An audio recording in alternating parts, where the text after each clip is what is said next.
नमस्कार दोस्तों, simplifying engineering education में आपका स्वागत है। अगर आपने अभी तक चैनल को सब्सक्राइब नहीं किया है तो कृपया चैनल को सब्सक्राइब कीजिए और नीचे बने बेल आइकन्स को दबाइए जिससे आपको लेटेस्ट अपडेट्स प्राप्त होते रहें। आज के सेशन में एनालॉग इलेक्ट्रॉनिक्स एवं electronic component end devices series के अंतर्गत हम एप्लीकेशन ऑफ इलेक्ट्रॉनिक्स का अध्ययन करेंगे। पिछले 2 सेशंस में हमने इलेक्ट्रॉनिक्स का अध्ययन किया था कि व्हाट इज़ द इलेक्ट्रॉनिक्स की हिस्ट्री का अध्ययन किया था, कैसे इलेक्ट्रॉनिक्स के अंदर प्रति साल प्रति वर्ष जो भी उसमें डेवलपमेंट होते आए वो हमने देखा।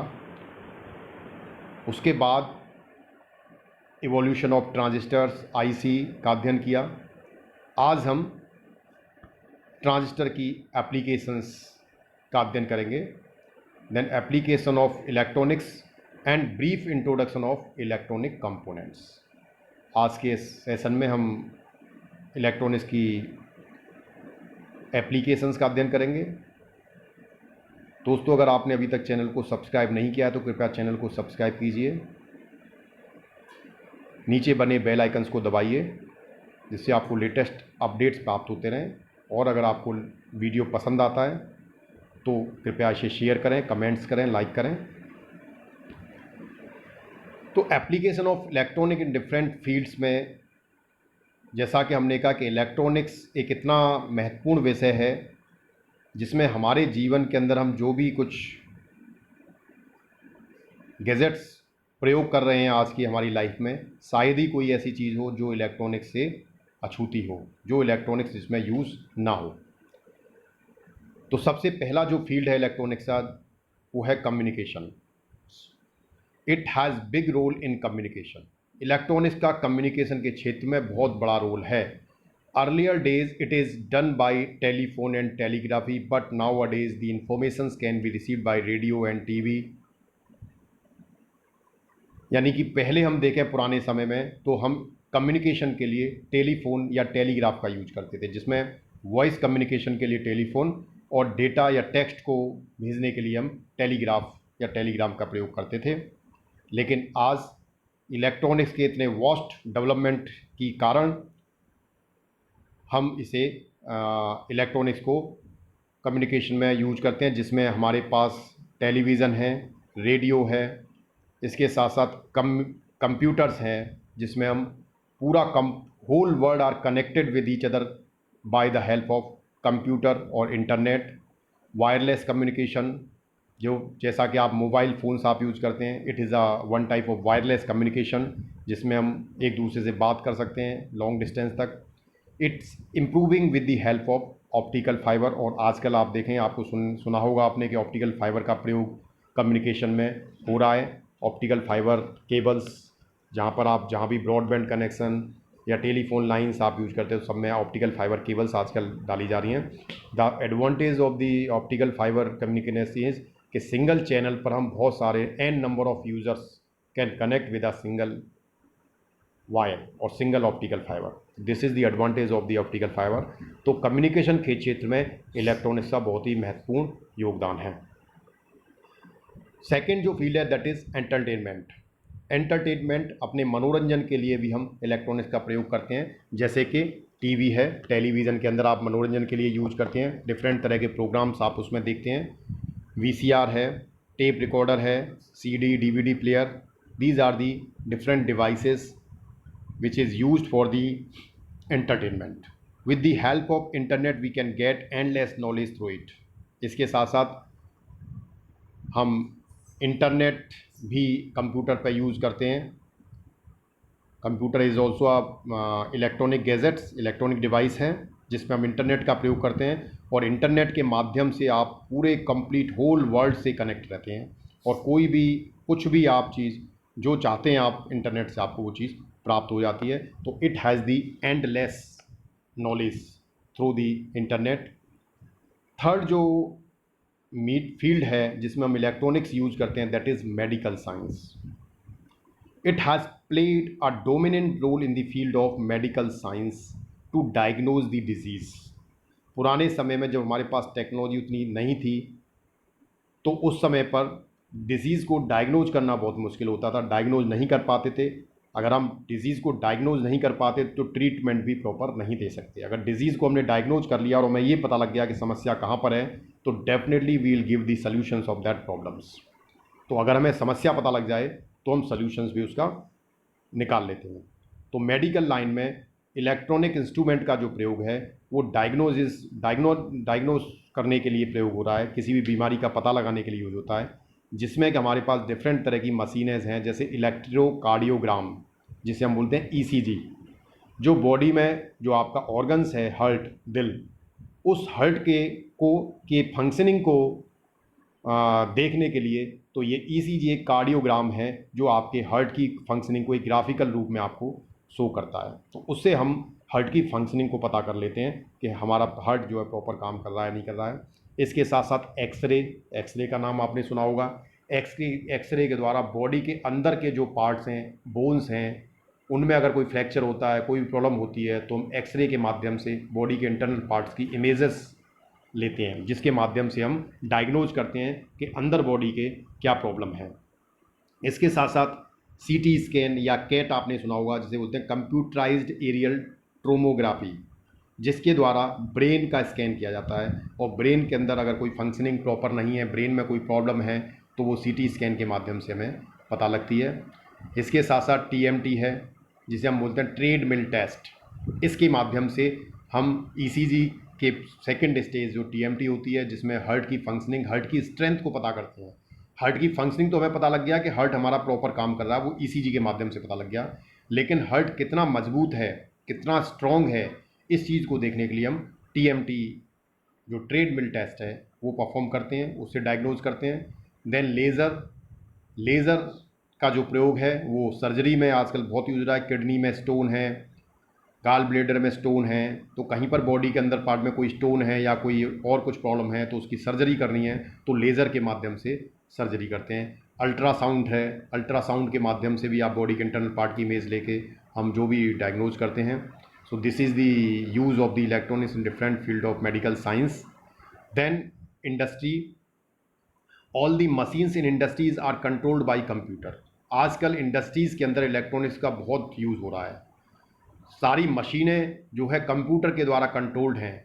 Now a days different department of industries like computer aided design, production, planning, control, quality control, marketing and sales etcetera are upgraded with the computers.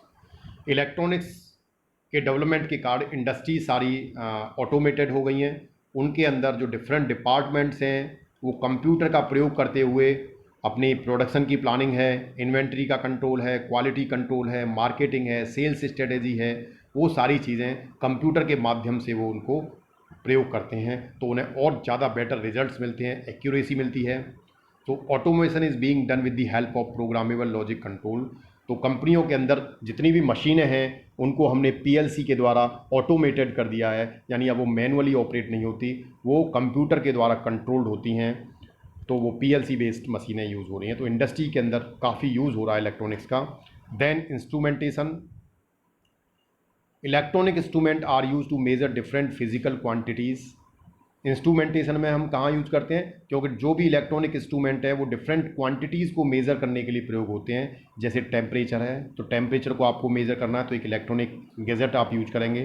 Pressure को मेज़र करना है, फ्लो को मेज़र करना है, ह्यूमिडिटी मेज़र करनी है, तो इसके लिए हम डिफरेंट इलेक्ट्रॉनिक इंस्ट्रूमेंट यूज करते हैं। Electronic equipment used for electronic instrumentations are as follow. जो भी इलेक्ट्रॉनिक इक्विपमेंट है जो इंस्ट्रूमेंटेशंस में यूज़ होते हैं, जिन्हें आप लेबोरेटरी के अंदर भी देखोगे, that is CRO, cathode ray oscilloscope. कोई भी सिग्नल्स को विजुलाइज करने के लिए, देखने के लिए हम सीआरओ का प्रयोग करते हैं। सिग्नल जनरेटर है, लेबोरेटरी के अंदर कोई भी सिग्नल हमें जनरेट करना है तो सिग्नल जनरेटर के द्वारा हम जनरेट करते हैं। PH meter, counter, transducers, A to D converter, D to A converter. A to D and D to A मतलब एनालॉग से डिजिटल में कन्वर्ट करने के लिए, डिजिटल सिग्नल से एनालॉग में कन्वर्ट करने के लिए। Q meter, wave analyzer. So there are lot of instruments which use for the measurement और एनालिसिस पर्पस। तो इंस्ट्रूमेंटेशन में भी इलेक्ट्रॉनिक्स का बहुत बड़ा रोल है। Defence, all forces of different countries are using electronic equipment like radar. तो जितने भी डिफरेंट विश्व के अंदर जितने भी देश हैं, सभी देश अपनी डिफेंस के अंदर जितनी भी फोर्सेस हैं उन सभी में इलेक्ट्रॉनिक्स का यूज करते हैं, जिसमें इलेक्ट्रॉनिक इक्विपमेंट में सबसे ज़्यादा जो है वो रडार का प्रयोग होता है, जिसे हम बोलते हैं रेडियो डिटेक्शन एंड रेंजिंग। इसके द्वारा हम किसी भी दुश्मन के एयरक्राफ्ट को डिटेक्ट कर लेते हैं, हमारी रेंज में आता, हम पता लगा लेते हैं कि वो कहाँ पर है, कितनी डिस्टेंस पर है, किस स्पीड से उड़ रहा है, तो हम उसको अपने फाइटर प्लेन के द्वारा या अपने मशीनरी के द्वारा, डिवाइस के द्वारा हम उसे टारगेट भी कर सकते हैं। अपने स्पेसक्राफ्ट, अपने क्राफ्ट के द्वारा, एयरक्राफ्ट के द्वारा हम उसको टारगेट कर सकते हैं। तो ये रडार का बहुत बड़ा योग है किसी दुश्मन के विमान का पता लगाने के लिए, उसकी स्पीड पता करनी, उसकी पोजीशन, लोकेशन पता करने के लिए। फाइटर प्लेन्स में the use of electronics in defence was started in world war second. तो डिफेंस में जो इलेक्ट्रॉनिक्स का सबसे ज़्यादा प्रयोग स्टार्ट हुआ था वो द्वितीय विश्व युद्ध में प्रारंभ हुआ था। देन उसके बाद अगला जो फील्ड है that is internet. After invention of internet there has been a revolution in the field of communication. जैसे हमने बताया कि इलेक्ट्रॉनिक्स के फील्ड में पहला जो रिवॉल्यूशन था वो वैक्यूम डायोड के द्वारा आया। दूसरा जो रिवॉल्यूशन था 1947 में जॉन बार्डिन के द्वारा जो ट्रांजिस्टर ईजाद किया गया उसके द्वारा आया।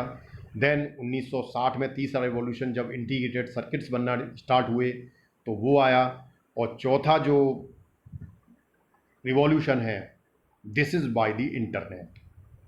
इंटरनेट ने तो इतना रिवॉल्यूशन ला दिया कि आज पूरा विश्व हमें एक छोटा सा लगता है और हम पूरे विश्व से कंप्यूटर के माध्यम से, इंटरनेट के माध्यम से कनेक्ट हैं और सारी इन्फॉर्मेशंस हमें उस पर मिल जाती है। It has a series of endless knowledge where you can get any type of information within a couple of seconds. कुछ ही सेकेंड्स के अंदर आप जो चाहें वो इन्फॉर्मेशन इंटरनेट से प्राप्त कर सकते हैं।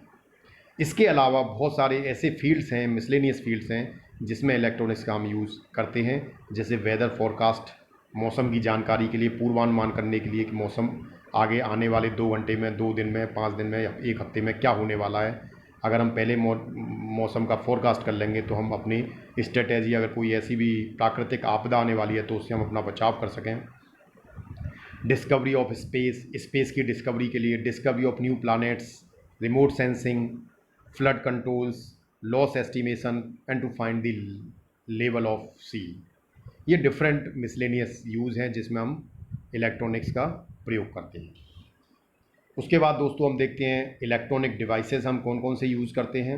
ये बहुत बेसिक है क्योंकि इलेक्ट्रॉनिक्स को पढ़ने से पहले थोड़ा सा हमें इलेक्ट्रॉनिक्स के बारे में पता हो कि हम क्या क्या इलेक्ट्रॉनिक्स को कहाँ यूज़ कर रहे हैं, किस फील्ड में, तो हमें उस पढ़ने में और ज़्यादा इंटरेस्ट आएगा। इलेक्ट्रॉनिक डिवाइसेस में दोस्तों एक रेक्टिफायर सर्किट होता है। It is use to convert AC voltage और करंट इनटू DC वोल्टेज और करंट। AC करंट को DC करंट में, AC करंट या वोल्टेज को DC करंट या वोल्टेज में कन्वर्ट करने के लिए रेक्टिफायर सर्किट का प्रयोग होता है। इसका अध्ययन हम इस अध्याय में, इस विषय के अंतर्गत करेंगे। Then amplifier, it is use to increase the level of the signal. Amplifier का प्रयोग किसी भी सिग्नल के लेवल को बढ़ाने के लिए किया जाता है। जब सिग्नल वीक हो जाता है, कमज़ोर हो जाता है, जब वो आगे ट्रैवल नहीं कर पाता तो हम वहाँ पर एम्पलीफायर लगा देते हैं, वो सिग्नल को दोबारा से एम्पलीफाई कर देता है। Then oscillator, it is use to generate a signal of desired frequency. Oscillator का जनरली प्रयोग लेबोरेटरी के अंदर बहुत होता है, जहाँ पर हम कोई भी फ्रीक्वेंसी का सिग्नल जनरेट करने के लिए प्रयोग करते हैं। Different type of signals can be generated by the signal generator like sine wave, square wave, triangular wave and sawtooth wave.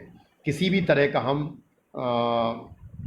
Signal generate कर सकते हैं, जिसमें साइन वेव का जो सिग्नल है वो कुछ इस तरह से होता है। This is the sine wave, sinusoidal wave होती है। अगर हम स्क्वायर वेव कहें तो स्क्वायर वेव एक स्क्वायर फॉर्म में इस तरह से होती है, square wave. Then triangular wave, triangular wave हम कहते हैं जो ट्राइंगल बनाती है। सॉ टूथ वेव उसे कहते हैं जिसमें आरी के जो दांते होते हैं उसके तरह की जो वेव होती है उसे सॉ टूथ वेव बोलते हैं। इस तरह से डिफरेंट सिग्नल्स, डिफरेंट फ्रीक्वेंसी के सिग्नल्स को हम इस ऑसिलेटर के माध्यम से जनरेट कर सकते हैं। उसके बाद आता है मॉड्यूलेटर एंड डिमोडुलेटर सर्किट्स। इसका अध्ययन आप अगले वर्ष में जब आप प्रिंसिपल ऑफ कम्युनिकेशन इंजीनियरिंग पढ़ेंगे तब करेंगे। लेकिन यहाँ पर मॉड्यूलेटर और डिमोडुलेटर का मतलब केवल इतना समझ लें कि जब हमें किसी सिग्नल को बहुत लॉन्ग डिस्टेंस पर भेजना होता है तो हम मॉड्यूलेटर का प्रयोग करते हैं। जैसे मैं बोल रहा हूँ, लेक्चर डिलीवर कर रहा हूँ, सेशन ले रहा हूँ, तो जो मेरी आवाज़ है वो एक सिग्नल के रूप में है और मुझे ये आवाज़ आप तक पहुँचानी है। तो मैं जो बोल रहा हूँ वो आपको डायरेक्ट नहीं सुनाई दे रहा, लेकिन ये जिस मोबाइल या जिस गैजेट से मैं कर रहा हूँ इसमें ये रिकॉर्ड हो रहा है, और रिकॉर्ड होने के बाद ये सिग्नल मॉड्यूलेटर के द्वारा मॉड्यूलेट होगा, then it will transmit in the medium में ट्रांसमिट होगा, तब ये आप तक पहुँचेगा। और जब आप पे पहुंचेगा तो आपके मोबाइल फ़ोन्स में जहाँ भी आप इसे चलाएंगे तो उसके अंदर डीमोडुलेटर सर्किट होगा, जो डीमोडुलेटर सर्किट उस फ्रीक्वेंसी सिग्नल को, हाई फ्रीक्वेंसी के सिग्नल को उससे अलग करके आपको कन्वर्ट करके उसी फॉर्म में देगा जिस फॉर्म में मैं बोल रहा हूँ। सो this is the work of the modulator and demodulator. एक तरह से सिग्नल को बहुत दूर तक भेजना और दूसरे डीमोडुलेटर के द्वारा उस सिग्नल को रिसीव करना, ये फंक्शन होता है। Then clipping and clamping devices. Clipping circuit is use to cut off one part of the signal. अगर हमें हमारे पास कोई सिग्नल है और उसका हमें कोई पार्ट कट करना है तो हम उसे कहते हैं क्लिपिंग। फॉर एग्जांपल, मेरे पास एक सिग्नल है, इस तरह का साइनोसॉइडल सिग्नल है, और मुझे इसका कोई पार्ट कट करना है। सपोज मुझे इसे ऐसे करके ऐसे करना है, तो मैंने इसका ये पार्ट जो पीक है वो पीक जो है इसमें से कट कर दी है। तो ये इस तरह से अगर आपको कुछ कट करना है तो उसे बोलते हैं क्लिपिंग। कोई पर्टिकुलर पोर्शन आपको किसी वेव का कट करना है तो क्लिपिंग सर्किट्स के द्वारा होता है। इसके बाद एक आता है क्लैंपिंग सर्किट। क्लैंपिंग सर्किट के द्वारा किसी भी सिग्नल को हम शिफ्ट कर देते हैं, उसका लेवल शिफ्ट कर देते हैं डीसी लेवल पर, तो वो क्लैंपिंग सर्किट के द्वारा किया जाता है। These are the some images of the different devices, जिसमें देखें this is the amplifier, this is for the rectifier. ये एक ऐसा सर्किट है जिसमें 4 डायोड यूज किए हैं और इसकी हेल्प से हम एसी सिग्नल को डीसी में कन्वर्ट कर लेते हैं। This is the amplifier. ये आप लोगों ने देखा होगा जहाँ पर माइक यूज करके आप बोलते हैं, तो वो माइक के द्वारा आप जब बोल रहे हैं तो आपकी आवाज़ तो बहुत कम है, लेकिन माइक के द्वारा और इस एम्पलीफायर के द्वारा वो आवाज़ आपकी बहुत तेज़ हो जाती है और हज़ारों लोगों की भीड़ को आप जो है एड्रेस कर सकते हैं इसके द्वारा। तो this is for the public address system, एक तरह से पीए सिस्टम भी बोलते हैं। ये एक तरह से एम्पलीफायर है जो आपकी आवाज़ को बहुत तेज़ आवाज़ में स्पीकर के माध्यम से भेजता है। तो this is amplifier. This is the signal generator. इसमें देखें this knob is representing frequency range. हमें कितने फ्रीक्वेंसी का सिग्नल जनरेट करना है वो हम इस नॉब के द्वारा सिलेक्ट करेंगे। This is the range of the amplitude, कि हमें जो सिग्नल है उसका एम्पलीट्यूड कितना चाहिए, नॉब एम्पलीट्यूड चेंज करेगा। और दिस इज़ द रेंज, किस रेंज में हमें सिग्नल चाहिए वो ये हमें बताएगा। तो ये यहाँ से हमें आउटपुट मिलेगा। तो ये एक क्या है, this is the signal generator. Laboratory के अंदर जनरली आपको ऐसे सिग्नल जनरेटर देखने को मिलेंगे। This is the modulator. ये आप देखें this is the modulator device. ये एक मॉड्यूलेटर का डिवाइस है जिसके द्वारा हम किसी भी सिग्नल को, लो फ्रीक्वेंसी सिग्नल को बहुत दूर तक भेज सकते हैं। Then this is the clipper circuit. हमने देखो तो इसे क्लिपर सर्किट बनाया हुआ है इस ब्रेड बोर्ड पर, और यहाँ पर इसे हमने CRO पर लगाया और CRO में देखा तो आपकी ऊपर वाली जो वेव है येलो कलर की वो कंप्लीट वेव है और नीचे वाली वेव उसमें से कुछ कट हो गई है, कुछ पोर्शन उसका कट हो गया है। तो दिस इज़ कॉल्ड क्लिपिंग। तो these are the some devices. अभी आपको देखने में लग रहा होगा कि ये तो सब एक जैसे सही है, लेकिन जब आप इस सब्जेक्ट को पूरा पढ़ लेंगे तो you are able to understand कि इसके अंदर क्या हो रहा है, कैसे हो रहा है, क्यों हो रहा है, सब कुछ आप सब चीज़ों के जवाब मिलेंगे आपको। धन्यवाद। Thanks for watching the video. अगर आपको वीडियो पसंद आया हो तो आप शेयर करें, कमेंट्स करें और लाइक करें। धन्यवाद।